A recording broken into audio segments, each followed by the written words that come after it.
الحمد لله نحمده ونستعينه ونستغفره ونؤمن به ونتوكل عليه ونعوذ بالله من شرور أنفسنا ومن سيئات أعمالنا من يهده الله فلا مضل له ومن يضلله فلا هادي له ونشهد أن لا إله إلا الله وحده لا شريك له ونشهد أن سيدنا وسندنا وحبيبنا وشفيعنا ومولانا محمدا عبده ورسوله أرسله بالحق بشيرا ونذيرا لتتميم مكارم الأخلاق فإنه لا يخلق نبي ولا رسول بعده ولا أمة بعد أمته ولا شريعة بعد شريعته ولا كتاب بعد كتابه ولا قبلة بعد قبلته أما بعد فقد قال الله عز وجل أعوذ بالله من الشيطان الرجيم بسم الله الرحمن الرحيم لقد كان لكم في رسول الله أسوة حسنة لمن كان يرجو الله واليوم الآخر وذكر الله كثيرا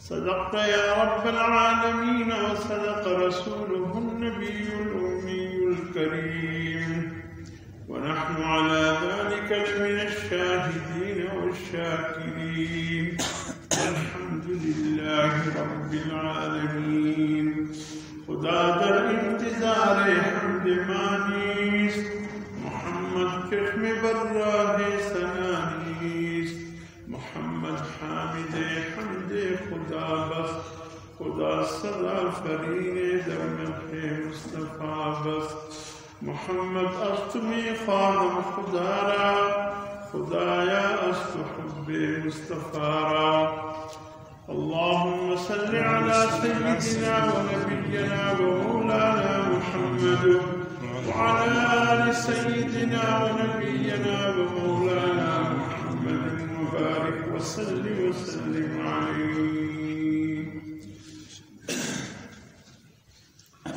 واجب احترام بزرگ اور عزیز دوستو، جناب نبی کریم صلی اللہ علیہ وسلم کی سیرت کے حوالے سے یوں سمجھ لیجیے کہ آج جمعۃ المبارک کی اس نشست میں ایک جھلک پیش کرنا چاہتا ہوں، بلکہ ظاہر میں تو ایک جھلک ہوگا لیکن حقیقت میں وہ ایک آئینہ ہے۔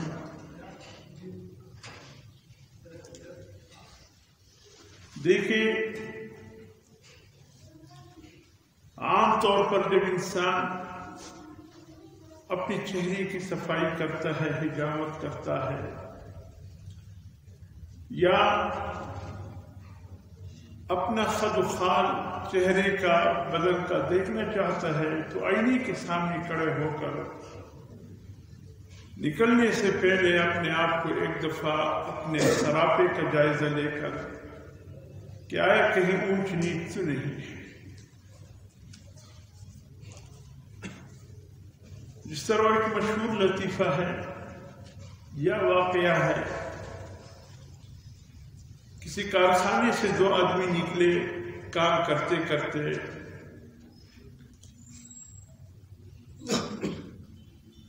ایک نے دوسری کی طرف دیکھا، دیکھنے کے بعد وہ نلکے پر پہنچا، اپنے چہرے کو دھویا، صاف کیا، اور دوسرے نے کسی قسم کو کوئی ایسی حرکت نہیں کی کہ چہرے پر پانی ڈالتا صاف کرتا. اور اتفاق کی بات یہ تھی کہ وہ جس بندے نے اپنے چہرے کو صاف کیا اس کا چہرہ صاف تھا، اور جس بندے نے اپنے چہرے کو صاف نہیں کیا اس پر مٹی کا یہ کارخانے کا گرد آلود اور گرد غبار لگا ہوا تھا، جس سے سیاہ دبے وغیرہ اس کے چہرے پر لگ گئے تھے. وہ جس کا چہرہ صاف نہیں تھا اس نے تو چہرہ نہیں دھویا، اور جس کا چہرہ صاف تھا اس نے چہرہ دھویا. حالانکہ ہونا تو یہ چاہیے تھا جس کے چہرے پر داغ دبے ہیں اس کو چہرہ دھونا چاہیے تھا، اور جس کا چہرہ صاف تھا اس کو ضرورت نہیں تھی. لیکن حضور صلی اللہ علیہ وسلم فرماتے ہیں المؤمن مرآۃ المؤمن، حدیث رسول ہے، فرمایا ایک مومن دوسرے مومن کا آئینہ ہوتا ہے. اور جس کا چہرہ صاف تھا اس نے داغ دبے والے چہرے کو دیکھا تو یہ خیال کیا کہ شاید میرے چہرے پر بھی داغ دبے ہوں گے، اس لیے وہ اپنا چہرہ دھویا. اور جس کا چہرہ داغ دبوں والا تھا اس نے اپنے سامنے والے کا چہرہ دیکھا کہ صاف ہے تو میرے بھی صاف ہوگا، اس لیے اس نے دھونے کی زحمت گوارا نہیں کی. میرے محترم دوستو، اس لطیفے کو یا اس واقعے کو سامنے رکھتے ہوئے آج ہم ذرا اپنے جائزہ لیں. اور جائزہ ہم کس چیز میں لیں؟ جناب رسول اللہ صلی اللہ علیہ وسلم کے اخلاق کو دیکھے، آپ کی کردار کو دیکھے، آپ کے اوصاف کو دیکھے، آپ کے کمالات کو دیکھے، آپ کے اعمال کو دیکھے. ایک مومن کے لیے جس کے دل میں ایمان ہی نہیں ہے ان سے تو توقع رکھنا ہی عبث ہے. میں ایک مومن کی بات کر رہا ہوں جس میں کلمہ پڑا ہے لا الہ الا اللہ محمد رسول اللہ، جس کا اللہ اور اس کے رسول پر ایمان ہے. میں اس مومن کی بات کر رہا ہوں کہ کبھی کبھی اپنے آپ کو حضور صلی اللہ علیہ وسلم کے تعلیمات کے آئینے میں دیکھ لیا کریں. ہم کس طرف جا رہے ہیں؟ آیا ہمارا رخ صحیح ہے؟ آیا وہی راستہ ہے جو راستہ حضور صلی اللہ علیہ وسلم نے ہمیں بتایا؟ ہم ٹھیک اسی پر چل رہے ہیں؟ آیا جو حضور صلی اللہ علیہ وسلم کی تعلیمات تھے ہم اسی تعلیمات پر عمل پیرا ہے؟ حضور صلی اللہ علیہ وسلم کی جو سیرت اور صورت تھی کیا ہم اسی کے مطابق زندگی گزار رہے ہیں؟ حضور صلی اللہ علیہ وسلم کا جو اخلاق تھا، کردار تھا، ہم ایسے ہی ہیں؟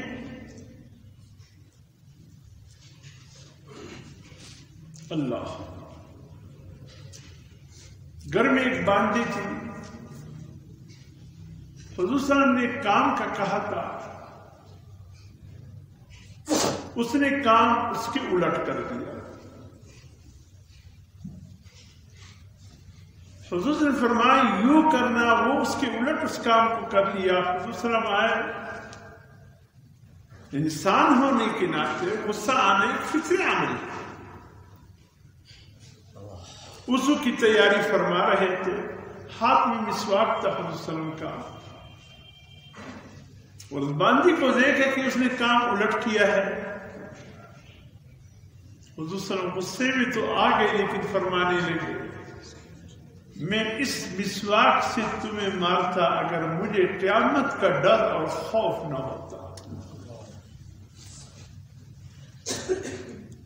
کہ کل کہیں اللہ پاک یہ نہ فرما دے کہ کمزور عورت پہ میرے حبیب ہاتھ کیوں اٹھا. یہ غلطی تھی بحیثیت انسان کے ہو، معاف فرما دے. اور اللہ نے آپ کے اسی اخلاق کی ایک جھلک جو سورہ آل عمران میں 4 پارے میں ذکر فرمایا، اے میرے حبیب فبما رحمت من اللہ لنت لهم ولو كنت فظا غلیظ القلب لانفضوا من حولك فاعف عنهم واستغفر لهم وشاورهم في الامر۔ اے میرے حبیب صلی اللہ علیہ وسلم، اللہ کی مہربانی سے آپ ہیں نرم اخلاق، نرم خو، آپ کی اخلاق بہت اعلیٰ ہے اے میرے حبیب، اللہ کا وحی ہے، آپ بڑے نرم دل ہیں، لنت لهم ولو كنت فظا غلیظ القلب، اے میرے حبیب اگر آپ سخت دل ہوتے، آپ کی زبان سخت ہوتا، لانفضوا من حولك، آپ کے ارد گرد جو پروانوں کا ہجوم نظر آتا ہے ان میں کوئی بھی آپ کے قریب نہ ہوتا۔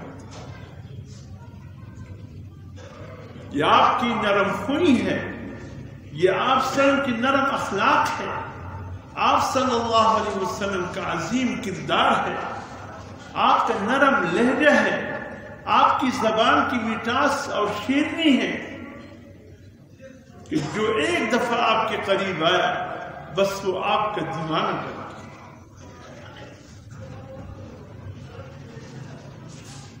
اور اسی بات کو سامنے رکھتے ہوئے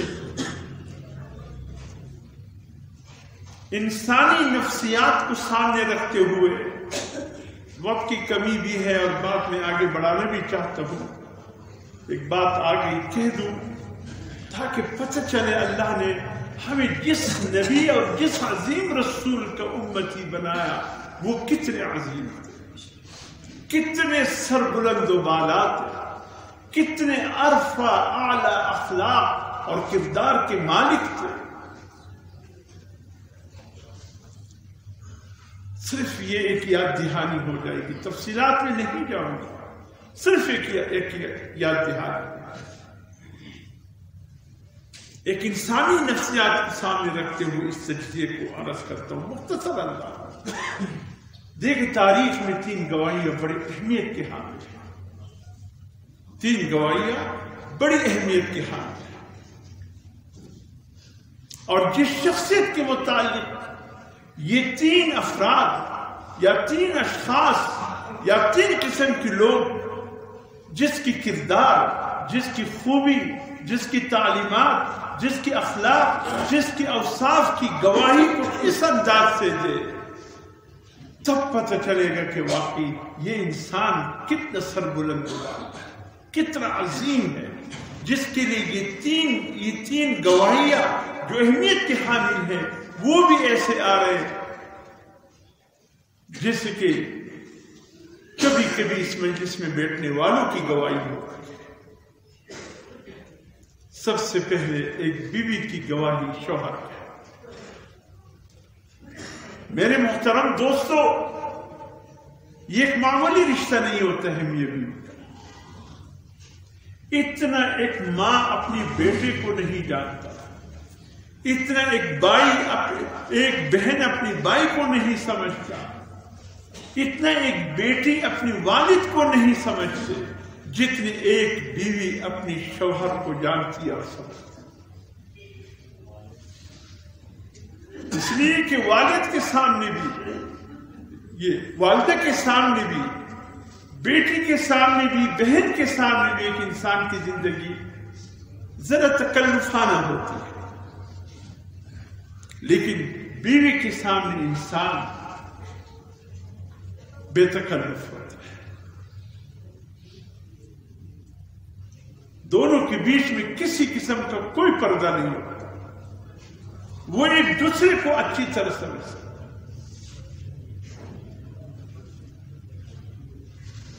اب ایک بیوی کی گواہی شوہر کے حق میں، ذرا حضور صلی اللہ علیہ وسلم کو اس حوالے سے دیکھتے ہیں، جس وقت 6 ماہ کے بعد کم و بیش غار حرا سے پہلے سبق لے کر گھر آتے ہیں اور بتقاضے بشریت کے حضور صلی اللہ علیہ وسلم پہ کب کبھی طاری ہے اور کیوں نہ ہو. آج اس عظیم فرشتے کو دیکھا ہے جس فرشتے کو جناب نبی کریم صلی اللہ علیہ وسلم کے غار حرا کے رہائش پذیر ہونے تک کسی نبی کسی رسول نے نہیں دیکھا حضرت جبرائیل علیہ السلام کو. آج پہلی مرتبہ حضور صلی اللہ علیہ وسلم نے اس عظیم الجثہ، اس عظیم القوی فرشتے کو دیکھا.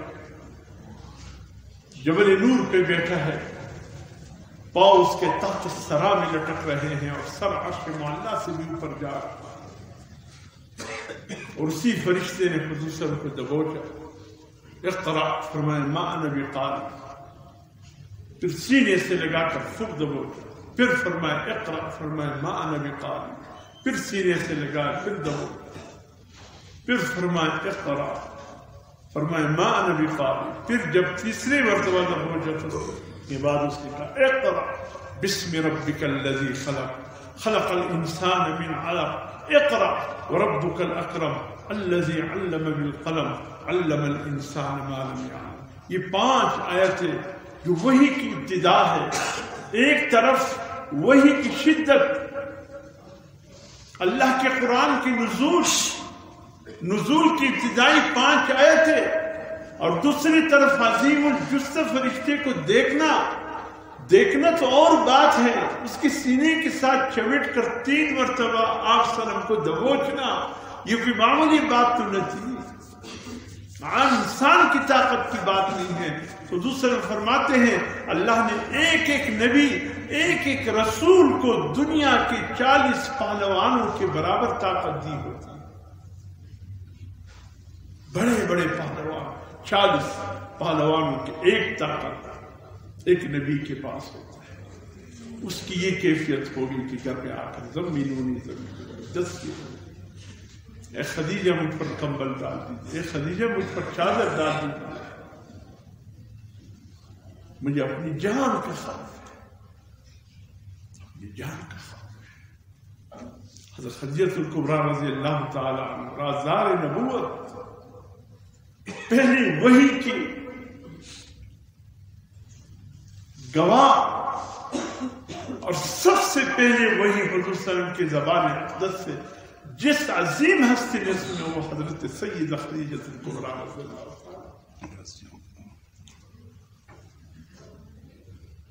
اور کچھ جب حضور صلی اللہ علیہ وسلم کو آرام آیا، سرہانے بیٹھ کر حضرت سیدہ خدیجہ پوچھنے لگی خیریت ہے، کیا ہوا؟ حضور صلی اللہ علیہ وسلم نے یہ واقعہ سنایا اور پھر آخر میں کہا کہ مجھے اپنی جان کا خوف ہے، ختم نہ ہو جاؤ، اندر سے کوکھلا نہ ہو جاؤ، ٹکڑے ٹکڑے نہ ہو جاؤ. اللہ اکبر. حضور صلی اللہ علیہ وسلم اکثر حضرت خدیجہ الکبریٰ رضی اللہ تعالیٰ عنہ کو یاد فرماتے اس وقت جو حضرت خدیجہ الکبریٰ نے میری ہمت بڑھائی اور جس انداز سے انہوں نے میری تسلی کرائی اور تسلی دی، اللہ اکبر، فرمایا اس سے مجھے بہت اطمینان اور سکون ہے. ایک مشہور جملہ ہے، آپ نے بھی سنا، اور اس جملے میں حقیقت بھی کہ ہر کامیاب انسان کے پیچھے، ہر کامیاب انسان کے پیچھے کسی نہ کسی خاتون کا تعلق ہوتا ہے.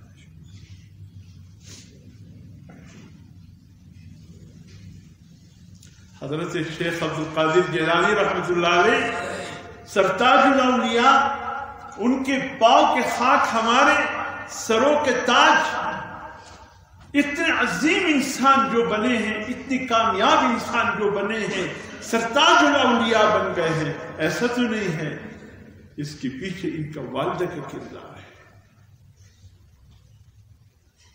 جب طلب علم کے لیے بچپنے میں 11-12 سال کی عمر میں بغداد جا رہے تھے، کچھ پیسے ساتھ دیے کہ یہ رکھ لینا، دوران سفر کام آئے گا.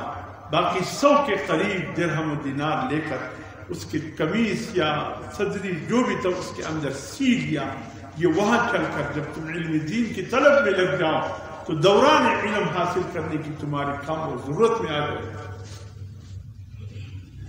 پیدل سفر ہوا کرتا تھا، ادھر راستہ طے ہو چکا تھا، بغداد کی طرف گاؤں سے آدھا باقی تھا کہ راستے میں آدھی رات کو چوروں نے حملہ کر دیا، ڈاکوں نے ڈاکہ ڈالا، لوٹ ماری شروع کر دی۔ جب یہ بچہ 11-12 سال کے سامنے آیا تو ڈاکوں کے سردار نے کہا بیٹے کیا ہے جیب میں؟ کہا کہ چل 1 دینار ہے، والدہ نے دیا تھا راستے میں سفر کے لیے کہ دوران سفر کھانے پینے کے کام آ جائے۔ کہا دے کچھ اور تو نہیں ہے، کچھ اور تو نہیں ہے جیب میں؟ ہاں یہاں والدہ نے کچھ اور بھی سی کر رکھ لیے تھے۔ والدہ نے ساتھ کہا تھا کہ بیٹے سب کچھ کرنا، جھوٹ نہ بول، بس یہی اس کے کام ہے۔ کہاں والدہ نے کچھ سی کر اور بھی رکھے ہیں، مجھے پتہ نہیں یہ کتنے ہیں۔ کہا کہ جب وہاں تو علم حاصل کرے گا تیری ضرورت میں کام آئیں گے، وہ یہاں سی کر رکھے ہیں، مجھے بھی لگیں گے۔ جب اس کو کھولا گیا تو دیکھا اندر 100 کے قریب درہم پڑے۔ وہ ڈاکو کا سردار اس قدر متاثر ہو، کہا بیٹے جب تمہاری والدہ نے اس کو سی کر تمہاری جیب میں رکھ لیے تھے، حفاظت سے رکھے تھے، پھر مجھے کیوں بتایا؟ یہ تو محفوظ تھے۔ کہا والدہ نے کہا کہ جھوٹ نہ بول، جب تو نے پوچھا مجھ میں ہمت نہیں تھی کہ میں جھوٹ بولوں، کہ میں ایک عظیم کام کے لیے جا رہا ہوں، ایک بہت بڑے مقصد کے حصول کے لیے جا رہا ہوں، اللہ کے عطا کردہ علم کے حصول کے لیے جا رہا ہوں، ابھی سے بنیاد جھوٹ پہ ہوگا تو آگے چل کر میرا کیا بنے گا، اس لیے میں نے جھوٹ کا سہارا نہیں لیا، جو تھا حقیقت بتا دیا۔ 11-12 سال کی عمر میں اس ڈاکو کے سردار پورے جن ڈاکو کے آپ کے ہاتھ پر آ کر کے توبہ کرنے لگ گئے، آج کے بعد ہم ڈاکہ نہیں ماریں۔ ابتدائی سے اللہ نے آپ کو ایسے انسان بنایا کہ پھر آگے چل کر اللہ پاک آپ کو اولیاء کا سرخیل کیوں نہ بنا، اس میں کوئی شک نہیں۔ ہم تاریخ میں جب اولیاء اللہ کا تذکرہ پڑھتے ہیں، دیکھتے ہیں، اللہ کے نیک بندوں کا ہم تاریخ پڑھتے ہیں، واقعی اس کے پیچھے یا والدہ کا ہاتھ ہے، یا بہن کا ہاتھ ہے، یا نیک صالح ایسے بھی نہیں۔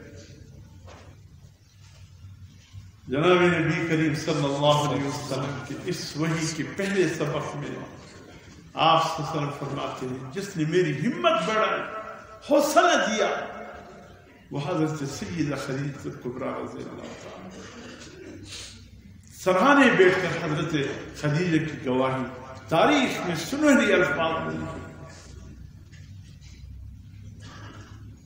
واللہ باللہ، یہ سرانے بیٹی ہے حضور صلی اللہ علیہ وسلم کے، اور حضور صلی اللہ علیہ وسلم کے سر مبارک سے مکمل یا چادر ہٹا لیے گئے، چہرے مبارک حضرت خدیجہ کبریٰ کے سامنے ہے۔ حضرت سیدہ خدیجہ رضی اللہ تعالیٰ عنہا حضور صلی اللہ علیہ وسلم کے چہرے انور کو دیکھ رہی ہیں، اور دیکھتے ہوئے یہ الفاظ اس قسم کی گواہی دے رہی، واللہ باللہ لا یخزیک اللہ ابدا، اللہ کی قسم، پھر میں اللہ کی قسم کھا کر کہتی ہوں وہ اللہ کبھی بھی آپ کو ضائع نہیں کریں گے، وہ اللہ آپ کو کبھی تنہا نہیں چھوڑیں گے۔ اے اللہ کے حبیب، یہ ایک بیوی کی گواہی۔ آزمی رسوخ نے چی نرسی پورتا راسی پالوان سے آشد اور تصوری چی سوقی تیسوی اشتری پیدا تلا وزمان مختفش میری او کهیش.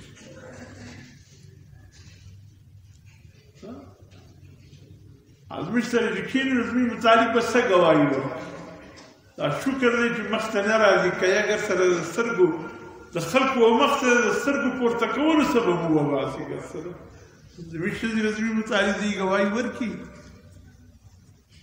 هغوی ښه مې پېژندلی په کور کې ته لا دی نر نر کېږي. ہماری بیوی ایسی گواہی دے دے گی ہمارے متعلق. کسی کے سامنے آ کر اللہ ماشاء اللہ کی بات الگ، لیکن سیدہ خدیجہ الکبریٰ رضی اللہ تعالیٰ عنہا کی گواہی ہو انک لتصل الرحم، آپ جیسے اخلاق رکھنے والا، آپ جیسے اوصاف رکھنے والا، واللہ اللہ کبھی بھی اس کو ضائع نہیں کریں گے، برباد نہیں کریں گے، کبھی شرمسار نہیں کریں گے، وہ سب سے بلند و بالا رہیں گے۔ اے اللہ کے حبیب، آپ تو صلہ رحمی کرتے ہیں، آپ تو صلہ رحمی کرتے ہیں، سال ہا سال گزر جاتے ہیں، سک کا بھائی سک کے بھائی سے ناراض، بہن بھائیوں سے ناراض، بھائی بہن، معمولی بات ہے۔ ایک بہن بھائی حج کے لیے گئے تھے، واپس آئے تو 3 سال میں ان کی گفتگو بن رہی، بھئی کس بات پہ؟ کہا کہ مکے میں نے ان سے استری مانگا، انہوں نے استری نہیں دیا، ایک استری نہ دینے کی وجہ سے 3 سال سے بول چال بنا، معمولی بات پہ بہنوں اور بھائیوں کے بیچ میں بول چال بنا، اولاد والدین کے بیچ میں بول چال بنا، میاں بیوی کا بھی تقریباً یہی حال ہے، چچا بتیجوں کا بھی یہی حال ہے، ماموں بانجوں کا بھی یہی حال ہے، داماد ساس سسر کا بھی یہی حال ہے، بہو اور ساس کا بھی یہی حال ہے، معاشرے میں گنتے چلے جائے، ایک گھر میں رہتے ہوئے ایک دوسرے سے گفتگو نہیں، ایک بھائی آتا ہے دوسرا بھائی گھر سے نکل جاتا ہے، کہا کہ میں نے قسم کھایا 8 سال ہو گئے میں نہیں بولا، کیا بولتے؟ ہم اللہ سے کس رحم کی بھیک مانگے؟ ہم آپس میں ایک دوسرے کو رحم کی بھیک نہیں دیتے، صلہ رحمی نہیں کرتے، ایک دوسرے کے ساتھ ہماری کون سا ایسا صلہ رحمی کا تعلق ہے کہ ہم اللہ سے رحم کی بھیک مانگے؟ آپس میں ہم ایک دوسرے کو دینے کو تیار، معمولی بات پہ ناراضگی ہے، معمولی بات پہ خفگان ہے، بول چال بند ہے۔ آئیے اپنے حبیب صلی اللہ علیہ وسلم کے اخلاق دیکھیے، آپ کی تعلیمات دیکھیے، سرانے بیٹھ کر آپ وسلم کی زوج حیات حضرت سیدہ خدیجہ الکبریٰ رضی اللہ تعالیٰ عنہ پہلی صفت جو حضور صلی اللہ علیہ وسلم کی شمار کراتی ہے وہ یہ کہ اے اللہ کے حبیب آپ کو صلہ رحمی کرتے ہیں۔ ہمارے دعوت و تبلیغ کے بانی حضرت مولانا الیاس صاحب رحمۃ اللہ علیہ نور اللہ مرقدہ، اس کام کے حوالے سے کچھ رشتہ دار ناراض ہو گئے تھے، جب عیدین آتا تو اپنے رشتہ داروں کے ہاں چلے جاتے ملنے کے لیے، تو رشتہ داروں سے کہتے الیاس جب ہم نے ایک دفعہ منع کر دیا کہ ہمارے اور تمہاری بول چال بند ہے، مت آیا کرو، کیوں آتے ہو ہمارے گھر؟ عید پہ بھی نہ آیا کرو، ہم نے تم سے کوئی بات نہیں کرنی۔ تڑپ کر کہتے کیا کرو، تم کہتے ہو مت آؤ، اللہ کا حکم ہے جاؤ، تمہاری مانو کہ اللہ کی مانو۔ اللہ فرماتے صلہ رحمی کرو، تمہارے اپنے ہیں جایا کرو، اور تم کہتے ہو مت آیا کرو، میں تمہاری مانوں کہ اللہ کی مانو۔ یہ دعوت و تبلیغ کا ان کا لگایا ہو پودا آج ایک بہت بڑے سرسبز باغ کی شکل میں جو موجود ہے، ایسے تو نہیں ہے، حضور صلی اللہ علیہ وسلم کی صفات سے متصف ہوئے تو اللہ نے پھر یہ عروج عطا فرمایا۔ خود اللہ کے نبی کی جو تعلیمات صفات تھے جس نے بھی اپنائے اللہ نے اس کو سب سے سربلند کر فرمایا آپ صلہ رحمی کرتے ہیں، آپ حریف جان کے بیچار اگر آپ گالی دینے والے کو دعائیں دیتے ہیں، آپ گالی دینے والے کو دعائیں دیتے ہیں، ہم بھی ایسے ہیں، اسی پیغمبر کی ہم امتی ہے، کوئی ہمیں گالی دے ہم کہتے ہیں پرواہ نہیں، میں نے تمہیں معاف، یا ہم بڑھ چڑھ کر پھر ہماری وہ گالیاں زبان سے نکلتی ہیں کہ وہ الفاظ تو کسی ڈکشنری میں بھی نہیں ملتے، پھر وہ گالی ہماری زبان سے نکلتی، پھر وہ مار، حتیٰ کہ پھر جتنے بھی ہمارے ہاں یہ قتل و غارت ناحق خون بہانا ہے. پس پردہ کی یہی مسئلہ ہے. ابتدا گالی سے ہوتی ہے، اختتام جان لینے پر ہوتی ہے. جو پوچھو کیا کیا، بس غلطی ہو گئی، غلطی ہو گئی. ابتدا ہی میں حضور صلی اللہ علیہ وسلم کی صفت کو اپنا کیا ہوتا. آج یہ حال چلا. تیسری صفت جو لوگوں نے فرمایا، آپ گالی دینے والے کو دعا دیتے ہیں، آپ قاتل کو بھی معاف کرتے ہیں. غزوہ سے واپسی پر تمام صحابہ کے کام تقسیم ہو گئے. حضور نے فرمایا میں پھر یوں کرتا ہوں کہ جنگل سے لکڑیاں جمع کر کے لاؤں گا تاکہ کھانا بنانے کی کام آئے. صحابہ نے کہا یا رسول اللہ آپ اللہ کے حبیب، ہم آپ سے بھی کام لیں، کیوں ہم جو موجود ہیں. سب سے اونچے جگہ پر حضور صلی اللہ علیہ وسلم کے لیے ایک درخت کے نیچے آرام کی جگہ بنا دی. صحابہ کرام کوئی لکڑی لانے میں مشغول ہو گئے، کوئی کھانا پکانے میں مشغول ہو گیا، کوئی پانی لانے میں مشغول ہو گیا، کوئی آٹا گننے میں مشغول ہو گیا. سب نے کام تقسیم کیے. حضور صلی اللہ علیہ وسلم کی ذرا بلندی پر ایک جگہ بنایا. حضور صلی اللہ علیہ وسلم اس میں آرام کرنے لگے. ایک دشمن پیچھے کرتا ہوا پہنچ گیا. اس نے جائزہ لیا، سب کام میں مصروف ہے. حضور صلی اللہ علیہ وسلم تنہا ہے، اکیلے ہے. اسی کے لیے تمہیں آیا ہوں، اس کی جان لینی ہے. قریب آیا اور قریب آیا. حضور صلی اللہ علیہ وسلم نے چادر اوڑھا تھا. یہی وقت کہ حضور صلی اللہ علیہ وسلم ہلکی نیند میں چلے گئے تھے.